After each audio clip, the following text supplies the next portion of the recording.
Assalamualaikum warahmatullahi wabarakatuh. Guys, ketemu lagi.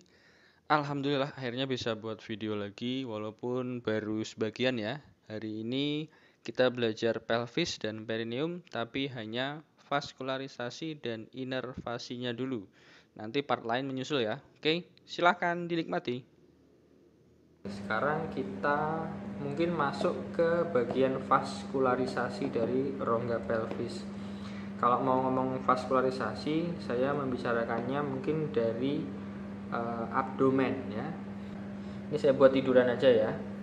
Kalau bisa dilihat di sini, ini ada yang namanya aorta abdominalis, betul ya? Ada aorta abdominalis di mana dia akan bercabang nanti. Cabangnya menjadi iliaca communis. Ya.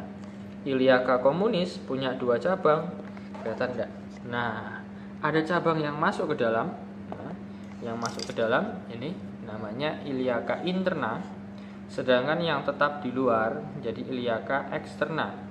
Nanti organ-organ yang ada di dalam pelvis akan banyak mendapatkan vaskularisasi dari cabang-cabang iliaca interna. Mungkin juga ada iliaca externa sebagian, dan satu lagi dari aorta. Bukan satu lagi dari mayora, tapi satu lagi dari aorta. Dari aorta ini ada ini. Tuh, ada arteri yang langsung turun ke bawah.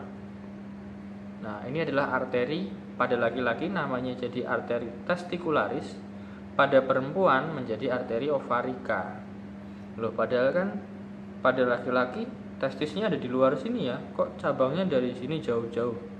Ya memang karena pada saat dulu, pada saat masa perkembangan, testis kita, saya ya, yang laki-laki, testis kita itu adanya di bagian dekat dengan renal ini, di sekitar sini, di bawah dari ginjal ini. Nah, dulu di situ. Maka vaskularisasinya wajar dia mulainya dari aorta abdominal. Karena dulu testisnya ada di sini, kemudian akan turun, kemudian keluar ke dalam skrotum di luar. Karena testis itu dia tidak bisa suhu yang panas, jadi dia harus keluar dari rongga abdomen supaya suhunya agak dingin. Jadi aorta abdominalis punya cabang. Nah, ini cabangnya yang ini iliaca communis dulu ya, baru masuk menjadi iliaca interna, bawahnya menjadi iliaca externa. Saya buat begini biar agak lebih jelas. Oke, jelas ya, ini iliaca communis, ini iliaca interna, ini iliaca externa. Iliaca interna itu punya cabang-cabang. Cabang-cabangnya kita bagi menjadi 2 divisi. Ada divisi yang posterior, mulai dari sini ke belakang. Ada yang divisi anterior, dari sini ke depan. Kita mulai dari divisi posterior dulu, yang sedikit cabangnya. Yang ini kelihatan, yang ke belakang ini ada yang terus naik ke atas. Kelihatan ya? Cabangnya naik ke atas. Ini adalah arteri iliolumbalis. Kalau yang turun ke bawah ke dalam ke regio sacralis ya, ini menjadi arteri sacralis lateralis. Karena letaknya di lateral dari sacrum. Sedangkan yang ini ada medial. Kalau medial ini bukan cabangnya dari iliaca interna ya. Yang sacralis media ini adalah cabang langsung dari aorta. Satu lagi berarti ada satu lagi yang kelihatan di sini, dia masuk ke dalam. Nah, masuk ke dalam dia lewat foramen suprapiriformis. Ingat kan ini ada musculus piriformis. Dia lewat foramen suprapiriformis masuk ke sini, ini namanya arteri glutealis superior karena akan masuk ke sana menuju ke regio gluteal, regio bocongus ya, regio pantatus enggak ya. Regio gluteal itu adalah regio bokong, jadi pantat. Ada 3, saya ulang lagi. Yang naik iliolumbalis, yang turun sacralis lateral, yang masuk ke dalam foramen suprapiriformis adalah arteri glutealis superior. Sekarang divisi anterior kita mulai. Divisi anterior di sini ada cabang pertama dulu. Nah, cabang pertama kelihatan enggak? Coba lebih kelihatan. Nah, oke. Cabang yang pertama ini namanya arteri umbilikalis karena dia nanti akan berjalan ke depan, nanti ke abdomen, naik ke atas menjadi arteri umbilikalis. Pada orang dewasa arteri umbilikalis sudah tidak berfungsi ya, sudah rudimenter. Nanti hanya menjadi sebagai plika saja di bagian abdomen. Ini umbilikalisnya. Nanti arteri umbilikalis punya cabang yang turun ke bawah ke vesika, maka menjadi arteri vesikalis superior. Oke, lanjut ya. Cabang yang kedua, di sini ada cabang lagi, kelihatan?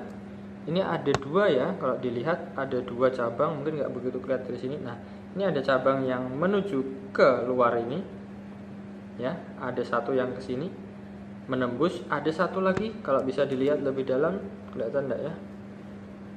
Sini. Nah, ini ada cabang lagi sebenarnya, ada dua. Yang pertama yang menembus ini bersama dengan saraf, ini namanya arteri obturator. Karena dia masuk ke sini, masuk ke kanalis obturator dan menembus ini. Menembus foramen obturator. Ini jadi yang di depan ini namanya foramen obturator. Ya, lanjutin. Tadi baru sampai sini ya.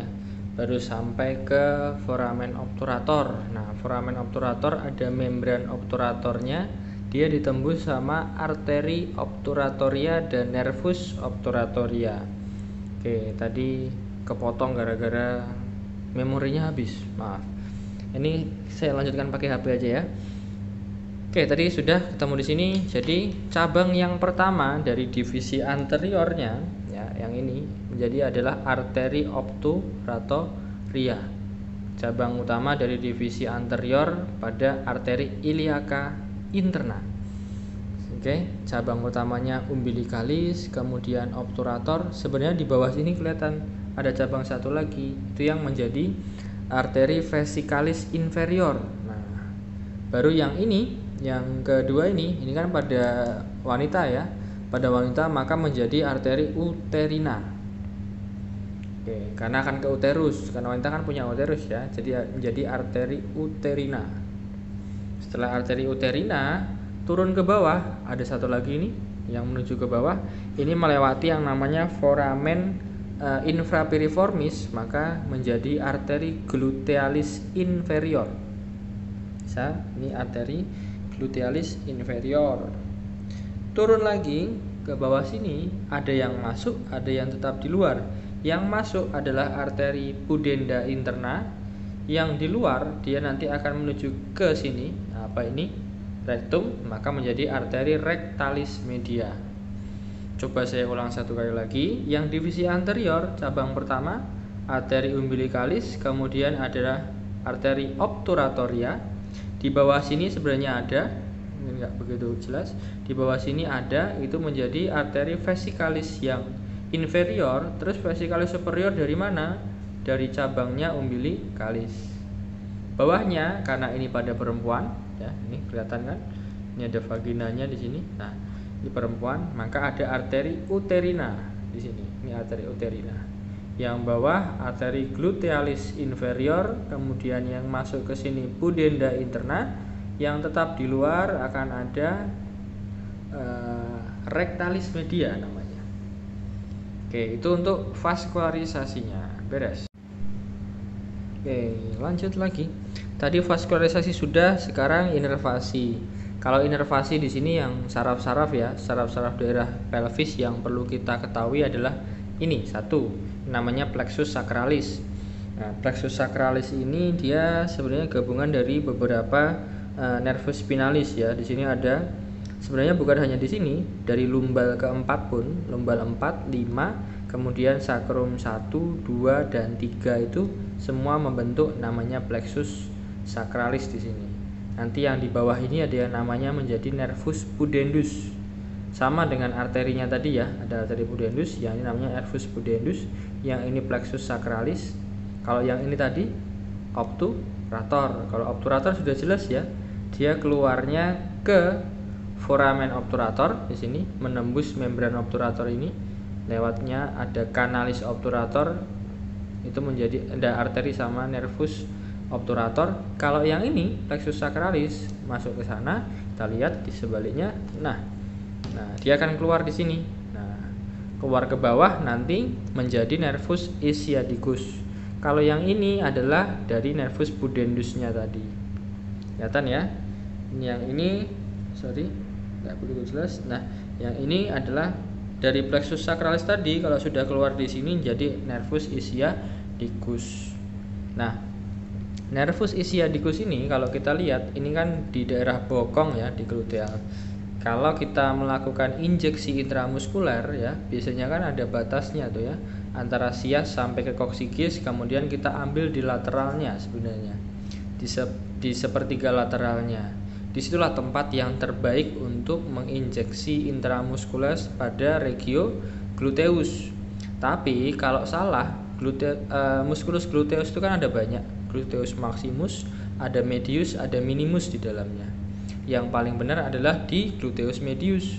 Karena kalau di gluteus maximus di sini kamu tusuk dari belakang. Nah, kalau musculus gluteus maximusnya teposus atau rata ya, tepos. Jadi kalau sampai terlalu dalam dia akan mencederai nervus ischiadicus. Maka tempat injeksi yang paling baik adalah intramuskulernya musculus gluteus yang medius, begitu. Oke, itu kalau secara klinisnya saja. Tadi vaskularisasinya sudah jelas ya, ada dari plexus sacralis di sini, yang kalau bisa dilihat nih plexus sacralisnya ya, plexus sacralisnya di sini. Kemudian nanti kalau ke belakang jadi nervus ischiadicus. Oke, itu kalau inervasinya yang penting.